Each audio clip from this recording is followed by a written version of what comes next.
Eh bien, bonjour à tous, bienvenue donc au webinaire de présentation du projet Chez Jeannette à Orléans.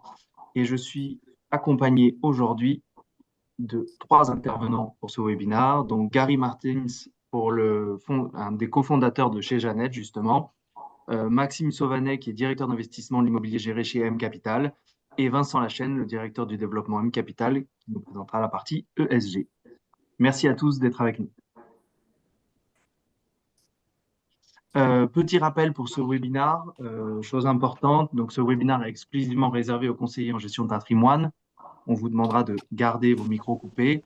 Et enfin, vous pourrez tout à fait poser vos questions dans l'espace dédié à cet effet, donc dans la rubrique Q&R.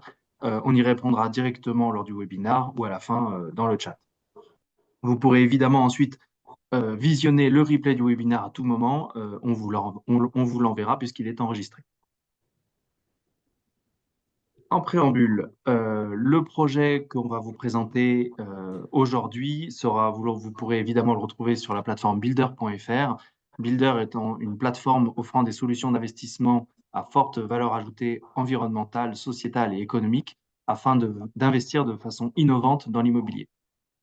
Aujourd'hui, cette plateforme est pensée pour les gestionnaires de patrimoine et leurs clients et on vous y propose de l'immobilier fractionné, du co-living et du crowdfunding immobilier. Le projet qu'on vous présentera aujourd'hui regroupe deux catégories, puisque c'est évidemment de l'immobilier fractionné associé à du co-living. Builder, c'est une marque du groupe M Capital qui a un peu plus de 20 ans d'expérience et qui travaille depuis 20 ans avec des conseillers en gestion de patrimoine. M Capital a un peu plus de 700 millions d'euros d'encours sous gestion, 190 opérations immobilières financées pour un peu plus de 160 millions d'euros investis dans ces dites opérations. Du coup, je vais passer la parole à Gary Martins qui va nous parler du co-living senior. Gary, c'est à toi. Bonjour à tous. Je suis Gary, un des deux cofondateurs de Chez Jeannette, une société qu'on a créée avec mon associé Alexandre en 2020, fin 2020. Voilà, à l'issue d'un constat personnel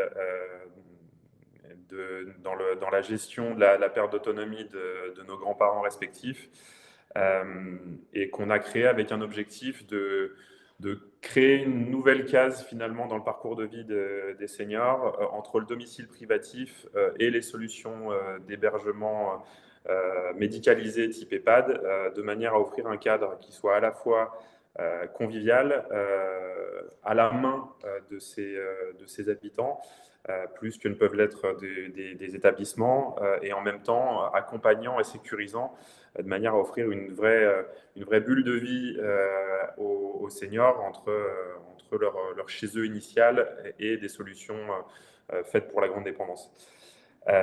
Chez Jeannette, c'est une société donc, du coup, qui a été créée en 2020 et qui aujourd'hui a 4 actifs en exploitation, qui sont des maisons à l'image de ce que va pouvoir être le projet d'Orléans, qui ont été adaptés pour accueillir des groupes de seniors compris entre 8 et 12 personnes, avec chacun sa chambre, sa salle de bain, qui constitue l'espace privatif qu'on peut décorer, aménager et personnaliser à l'envie, et des espaces collectifs de vie, à l'image d'une grande maison familiale ou d'un appartement familial, dans lesquels en fait les seniors vont pouvoir vivre, partager, accompagnés par une équipe d'auxiliaires de vie, une coordinatrice et des auxiliaires de vie, qui au quotidien s'assure de leur bien-être, de la gestion des tâches du ménage, de la gestion du linge, de la gestion des courses, la préparation des repas, et également qui les accompagne sur toutes les phases de perte d'autonomie, en pouvant être là pour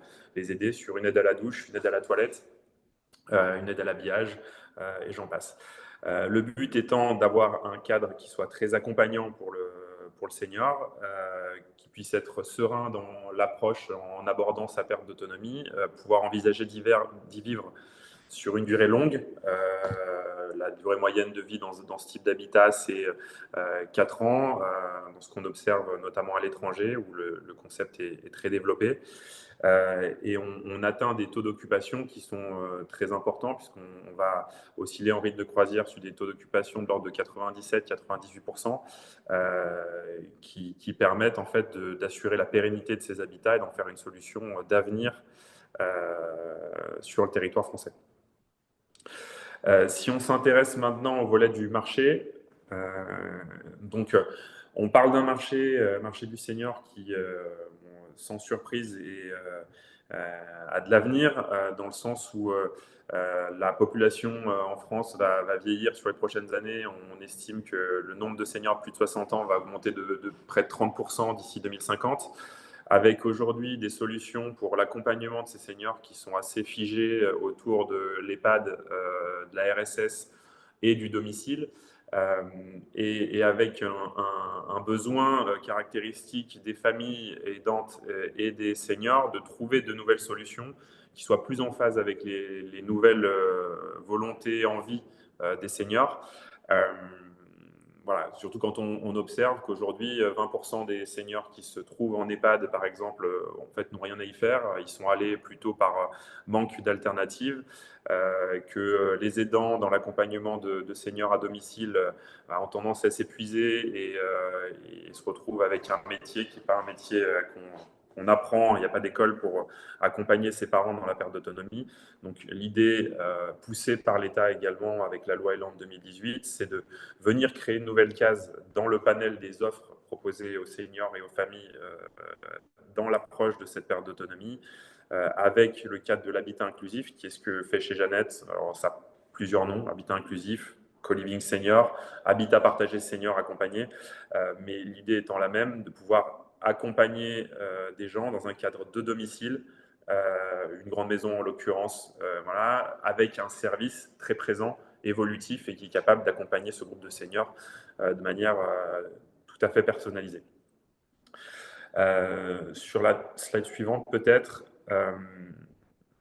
l'idée pour bien comprendre en fait le positionnement de chez Jeannette, c'est voilà, d'imager un petit peu l'offre par rapport à ce que peuvent être les offres alternatives aujourd'hui sur un même marché. Si on compare l'offre du co-living senior aujourd'hui à ce qui se fait en EHPAD, dans le co-living senior, on va avoir de la taille humaine.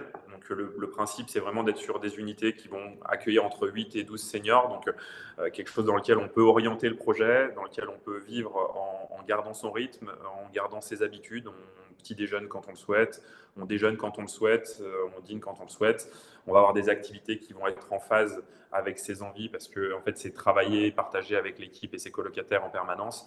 Donc on a un projet qui est vraiment sur mesure, quand au niveau de l'EHPAD, on est sur quelque chose qui, de par la grande taille, de par le fait d'être dans un accompagnement de 80 à 100 personnes, il y a une vraie rigidité de l'organisation, au travers de laquelle on peut pas exister en tant que tel. En fait, on se plie à cette organisation. Voilà. On a d'un côté un cadre qui est médicalisé dans l'EHPAD. Dans le co-living senior, on va apporter de la médicalisation, mais à travers l'extérieur. L'idée, c'est de continuer d'accompagner, de coordonner les besoins des seniors en s'appuyant sur leur environnement médical historique, ou un environnement médical à créer autour de la personne. Donc, on va, nous, être capable de coordonner chez Jeannette le passage d'infirmiers libéraux, de kinés ou de médecins, ou d'organiser les rendez-vous avec les seniors et les familles s'ils le souhaitent. Donc, on va alléger le quotidien de ce point de vue-là. Mais on n'est pas médicalisé, on n'a pas une infirmière à demeure en permanence dans l'habitat, ce qui nécessite d'exclure quelques pathologies au sein des habitats partagés, et du coup de se concentrer sur des gens qui sont autonomes ou en perte d'autonomie, mais avec des pertes d'autonomie qui sont accompagnables dans de bonnes conditions dans le domicile. Et voilà, et après la vraie différence, ça va être d'un côté de la taille humaine, de la flexibilité, une équipe qui est dédiée, ou un environnement dans lequel tout le monde s'appelle par son prénom et vit le quotidien en prenant en compte les envies et les choix de chacun.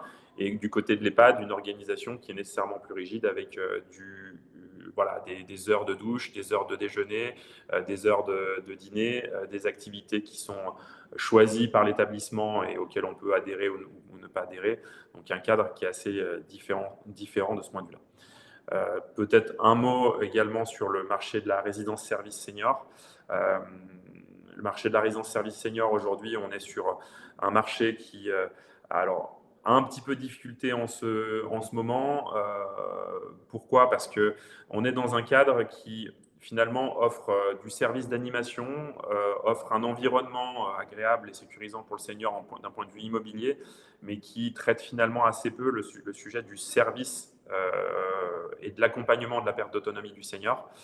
Et donc, on se retrouve dans un environnement qui, d'un point de vue des familles ou des seniors qui nous approchent et qui rentrent dans nos maisons aujourd'hui, n'est pas suffisamment accompagnant dans le temps et constitue une solution qui est un peu trop courte durée pour qu'au moment où en fait le senior vit le traumatisme déjà de quitter son domicile privatif, pour qu'il s'oriente vers cette solution, qui est une solution qui, à leur sens, n'est pas suffisamment de long terme parce que pas suffisamment accompagnante. Donc, c'est là où en fait, avec le modèle du calling senior, on vient apporter quelque chose d'un petit peu différent. C'est que le senior qui sort de son domicile, qui aborde la perte d'autonomie, va arriver et va pouvoir perdre en autonomie progressivement jusqu'à une certaine limite, accompagné avec un service qui va être systématiquement en réaction, en accompagnement de ces pertes d'autonomie dès qu'elles vont arriver, de manière à permettre de maintenir l'autonomie du senior le plus longtemps possible jusqu'au moment où la limite est atteinte et où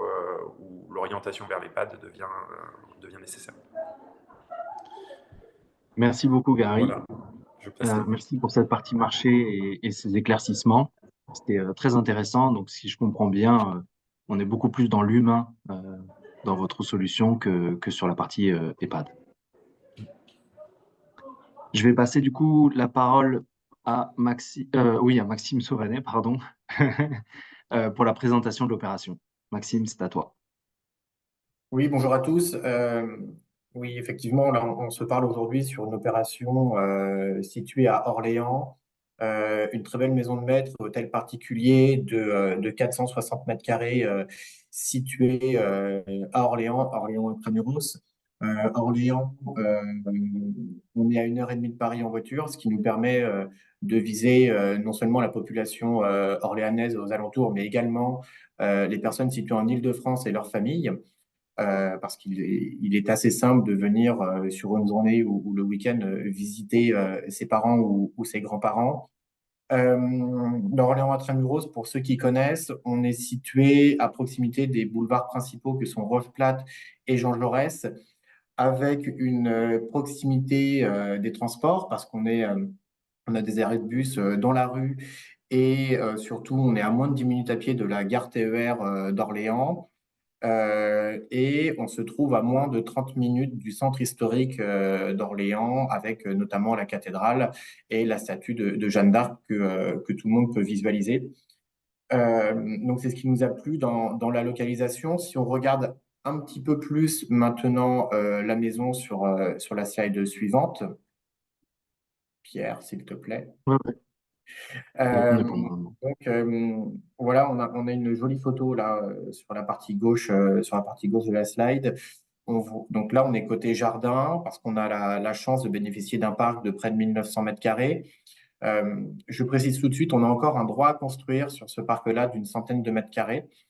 Pas plus parce qu'ensuite, on a des arbres qui sont classés remarquables sur le parc.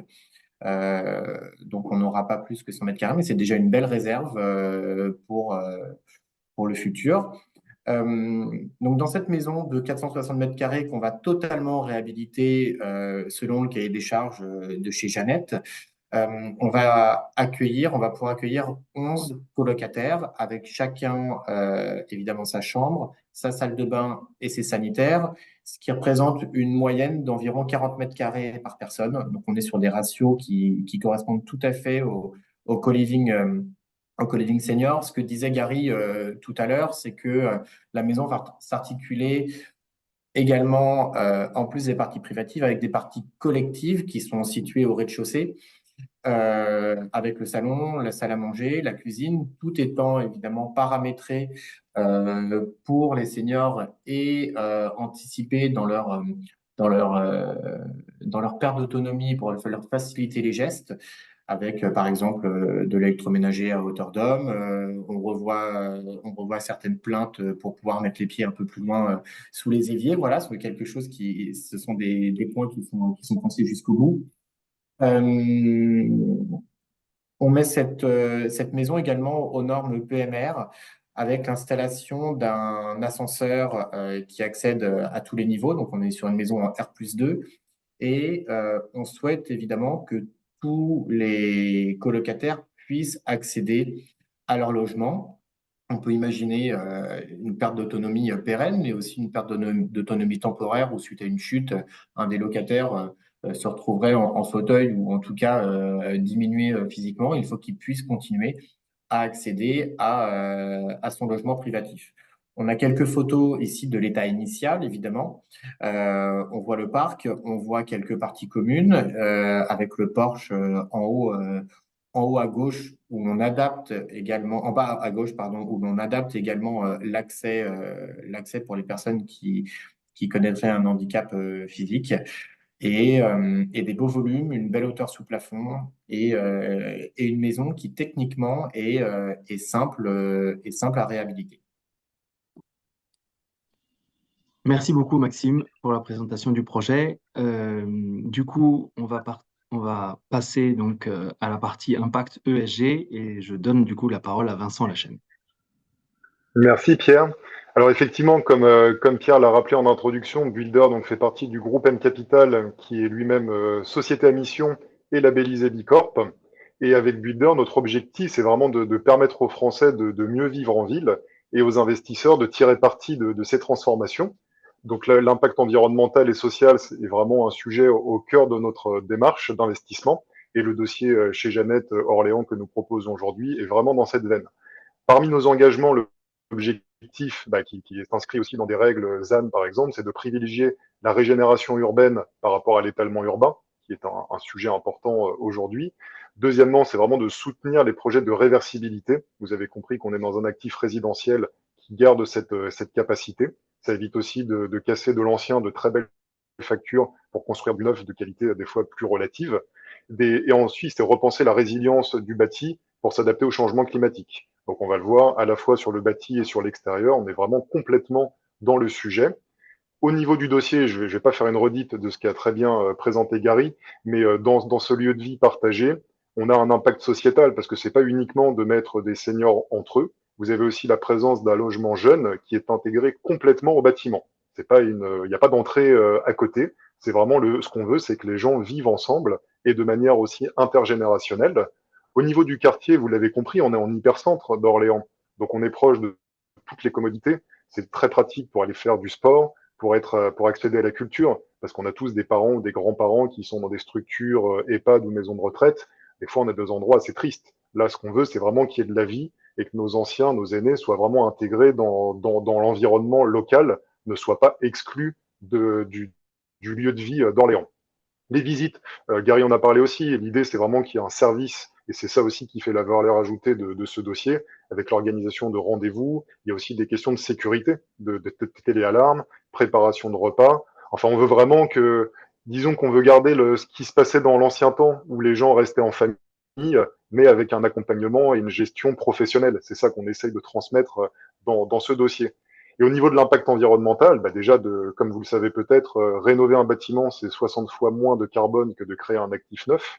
D'autant plus que vous avez vu la beauté de ce bâtiment. Ce serait quand même dommage de le détruire.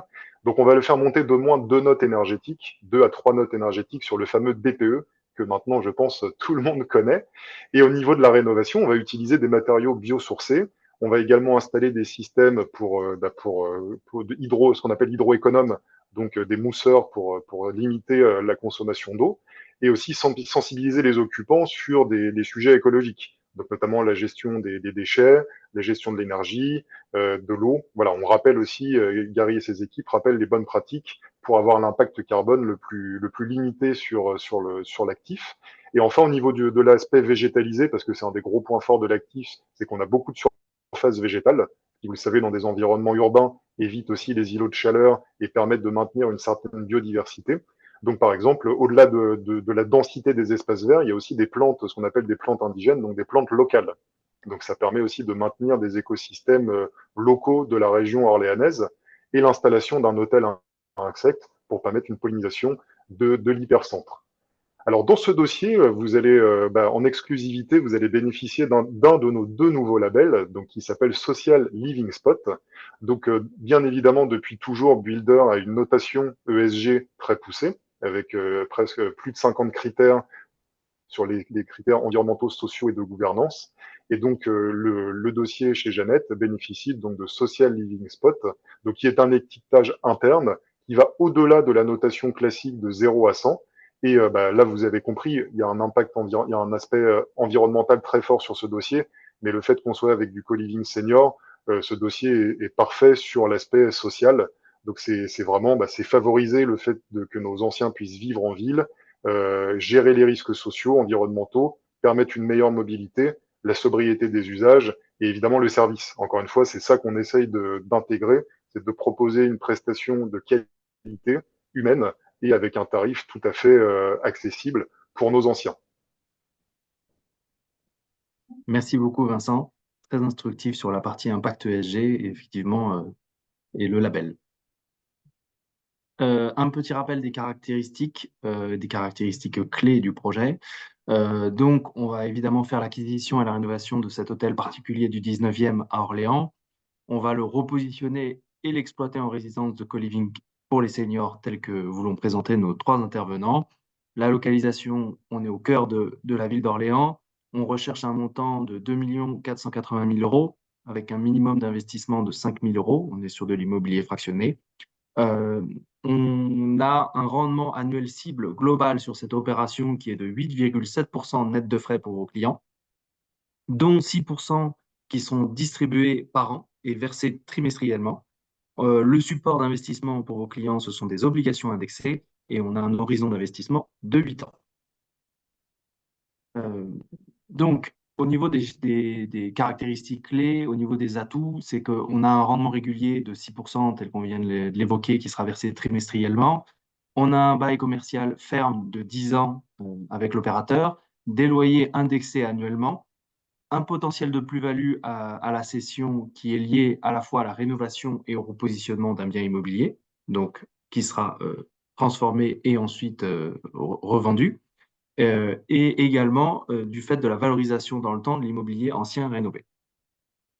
Au niveau de la fiscalité, on est sur la fiscalité des valeurs mobilières, donc c'est le PFU, prélèvement forfaitaire unique pour les personnes physiques.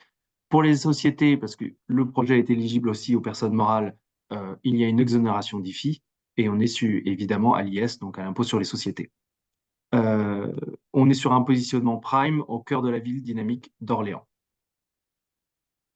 Au niveau des obligations indexées et du montage de ce financement, il est important de rappeler que les investisseurs vont souscrire à une émission d'un emprunt obligataire qui sera émise par la SAS qui va acheter l'actif, réaliser les travaux et faire la mise en exploitation.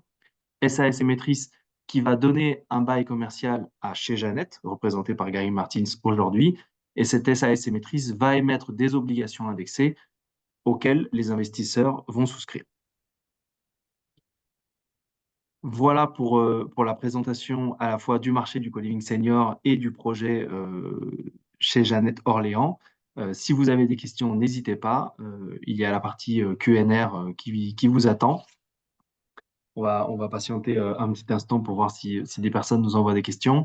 Moi, j'en ai une première déjà pour Gary, peut-être, si tu veux bien y répondre. Effectivement, sur la partie, euh, sur l'utilisateur final, sur ces seniors qui vont aller vivre à Orléans, il y a certains clichés qui estiment que les seniors vont parfois beaucoup plus dans le sud-est ou beaucoup plus vers Paris. Aujourd'hui, je pense que voilà, c'est des idées reçues de tout le monde, mais est-ce que tu peux nous parler un peu du pourquoi Orléans et pourquoi ils iraient vivre là-bas? Ah, tu as ton micro coupé, Gary, excuse-moi. Oui, oui, avec plaisir. Bon, l'idée, c'est de bien comprendre la population à laquelle s'adresse cette solution. On est sur une population qui aborde la perte d'autonomie. Alors, le cliché un petit peu classique du senior qui va sur la côte d'Azur pour vivre ces vieux jours. C'est une réalité, mais en fait, les personnes qui partent dans cette zone-là, c'est plutôt des retraités qui sont encore en couple, qui sont encore dynamiques et qui ne sont pas encore dans la perte d'autonomie, mais qui sont dans le profiter d'années de vie à la retraite et profiter du soleil. La cible aujourd'hui des solutions d'habitat partagé, de co-living senior, c'est une cible de personnes qui abordent la perte d'autonomie, donc commencent à rencontrer des difficultés un petit peu dans la gestion de leur quotidien. Souvent, sont des personnes qui sont seules parce que bon, le mari ou la femme est décédée, donc se retrouvent isolés chez eux, dans une situation un petit peu de fragilité. Et c'est un moment qui est privilégié par les seniors et par les familles pour du rapprochement familial, pour revenir un petit peu aux bases dans des villes qui sont plus adaptées que la Côte d'Azur en termes de format immobilier et choses comme ça, pour pouvoir voilà, être dans un environnement où les services vont être à proximité, où on va se rapprocher de ces enfants qui, eux, sont dans des zones d'activité telles que peut l'être la ville dynamique d'Orléans. Et donc, en fait, aujourd'hui, dans les maisons qu'on opère, en fait, les gens qui viennent dans la maison sont soit des locaux qui ont continué à vivre sur une ville comme Orléans. Donc là, on vise le remplissage de 10 chambres seniors. On est, je dirais, la volumétrie à aller chercher. Il n'y a aucune question sur le marché de notre côté, sur le fait d'aller trouver les seniors qui sont à la recherche de ce type d'accompagnement et qui viennent. Déjà dans le bassin orléanais, mais en plus des seniors vivant à Orléans, on a toute la catégorie de seniors qui en fait vont faire du rapprochement familial et vont rejoindre leurs enfants qui habitent dans la métropole orléanaise ou à proximité pour y trouver une solution. Et aujourd'hui, dans nos maisons en exploitation, on est à peu près à 50-50 entre des gens du cru, des locaux et du rapprochement familial généré par les familles. Et les familles étant une partie prenante importante dans le choix de la solution d'accompagnement de leurs parents. On voit aussi avec le vécu de ces derniers mois, années sur les scandales de l'EHPAD, des choses comme ça, un vrai attrait des familles pour des solutions alternatives telles que l'habitat partagé senior. Et donc, en fait, quand ils visitent une maison, aujourd'hui, la question ne se pose pas. La question, c'est plutôt de savoir est-ce que le niveau d'autonomie de leurs parents leur permet d'accéder à ce type de solution ou est-ce que voilà, mais je choisis les pads vis-à-vis de chez Jeannette. Aujourd'hui, la question ne se pose pas. Très bien. Ben, merci beaucoup pour ces éclaircissements. Euh, alors, j'ai d'abord une question, du coup, je pense pour Maxime plutôt. Euh, un, un intervenant qui se demande à quel acteur le bien pourrait être revendu au terme de l'opération. Oui, c'est une bonne question à laquelle on a évidemment pensé et anticipé. Il y a plusieurs acteurs en fait qui pourraient être intéressés par l'actif au terme des 8 ans. Premièrement, des institutionnels qui en feraient l'acquisition au sein d'un portefeuille, soit de co-living senior ou de living au sens large. Et ce portefeuille avec un volume d'investissement plutôt conséquent, justement pour qu'on puisse s'adresser à cette cible d'institutionnels. On peut tout à fait imaginer, on a des discussions en cours avec que ça peut être des mutuelles, par exemple, dont l'ADN se rapproche beaucoup du co-living senior et du bien-être et du bien vieillir. Ensuite, on a des family office qui peuvent être intéressés par l'actif, soit au sein d'un portefeuille, soit ligne par ligne, parce qu'on aura prouvé pendant quelques années que chez Jeannette aura versé les loyers et que le rendement est bien au rendez-vous.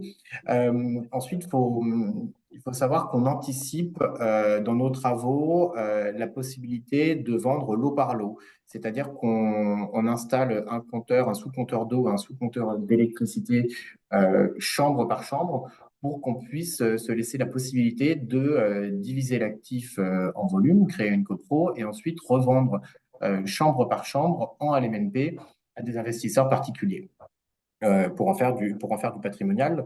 Donc, Donc, voici les principales cibles que l'on a à la revente à la fin de l'opération. Très bien. Merci beaucoup, Maxime. Euh, désolé, Vincent, pour l'instant, je n'ai pas de questions pour toi. Je pense que la question suivante est pour Gary. Euh, donc, une personne qui se demande quelle est l'intervention du Family Office. Donc, je pense au sein de chez Jeannette, que tu l'as mentionné tout à l'heure. Oui, tout à fait. Alors, le Family Office Cèdre PE, alors on va pas confondre avec, parce que je sais que quand on cherche sur Internet, il y a Cèdre, c'est un Family Office aussi. Enfin, il y a aussi une société multi-Family Office qui porte un nom similaire. Mais on parle du Family Office de Caroline Barral, qui est donc une des héritières de la famille Carrefour, qui accompagne chez Jeannette sur l'exploitation en tant qu'investisseur de référence. Donc, c'est avec Cèdre qu'on a réalisé notre première levée de fonds de seed et c'est Cèdre qui nous a accompagnés sur la dernière levée de fonds également pour accélérer le déploiement du modèle de chez Jeannette. Donc avec deux phases, une première phase où on a mis en exploitation les 4 premières colocations et donc on était là, ils étaient dans l'accompagnement en fait de la validation d'un concept et d'une approche et on rentre maintenant avec eux à nos côtés et en soutien fort pour les années à venir dans une phase de déploiement de ce modèle-là avec déjà 6 ouvertures de prévues en 2024 et un certain nombre de projets signés pour 2025 et 2026 qui permettent de voir assez loin dans le développement de chez Jeannette dans les années futures. Oui. Merci à toi. Écoutez, je n'ai- ouais. Comme on ne me pose Pardon? pas de questions, je vais en poser une à Gary, qu'on me pose régulièrement sur le dossier Orléans. Comme on fait du co-living sur d'autres sujets, effectivement, c'est souvent une tendance lourde qui vient des pays anglo-saxons. Gary, tout à l'heure, tu disais que c'était déjà une thématique assez mature et rentable dans d'autres pays. Est-ce que tu pourrais nous donner deux, trois éléments parce que pour certains investisseurs, ça peut paraître très nouveau, alors qu'en fait, c'est un sujet qui est déjà fortement défriché ailleurs, si je comprends bien. Ouais, tout à fait. Alors, c'est un problème. Quand on a eu cette idée avec mon associé Alexandre, on s'est dit, voilà, pourquoi est-ce que ce concept n'existe pas en France? Et en fait, la première chose qu'on a fait, c'est regarder ce qui existait, est-ce que ça existait pas en France, mais à l'étranger. Alors, en réalité, ça existait déjà un petit peu en France, mais dans le milieu associatif. Et puis, à travers une initiative qui est l'initiative d'AGV, qui maintenant est une filiale de Corian, qui a été rachetée il y a quelques années par Corian et qui développe le modèle de l'habitat inclusif, de l'habitat partagé ou du co-living senior plutôt en milieu rural, mais qui aujourd'hui opère près de 250 colocations seniors, donc sur un format qui, en termes d'accompagnement, de services, de proposition, est exactement le même que celui que propose chez Jeannette en milieu urbain, ce coup-ci. Donc en fait, on s'est aperçu que ça existait et notamment quand on s'est intéressé à l'étranger. En Allemagne, il y a près de 4000 colocations habitat partagé senior sous des formats qui peuvent varier un petit peu. Il y a de la colocation, il y a une forme de micro-résidence senior avec des petits logements, des petites maisons, un village inclusif comme ils peuvent l'appeler, mais toujours avec cette même idée d'avoir un environnement de domicile à taille humaine. Donc, on se regroupe en petits groupes, ce qui permet d'avoir vraiment garder le libre arbitre et l'orientation du projet par ce groupe-là, et du service intégré qui permet à chacun de piocher dans ce service-là qu'on partage ensemble et dont on partage le coût sans restriction, ce qui est une grosse différence par rapport aux solutions type RSS et compagnie où on doit acheter ses heures de service à l'heure. Merci Gary. Merci à toi. De rien. Écoutez, on vous remercie tous les trois d'avoir participé à ce webinaire. C'était hyper instructif. Je vous invite du coup tous à vous connecter à builder.fr. On a d'ailleurs aujourd'hui sorti notre nouvelle plateforme dont on est très fiers et qui fera l'objet d'un autre webinaire pour vous la présenter.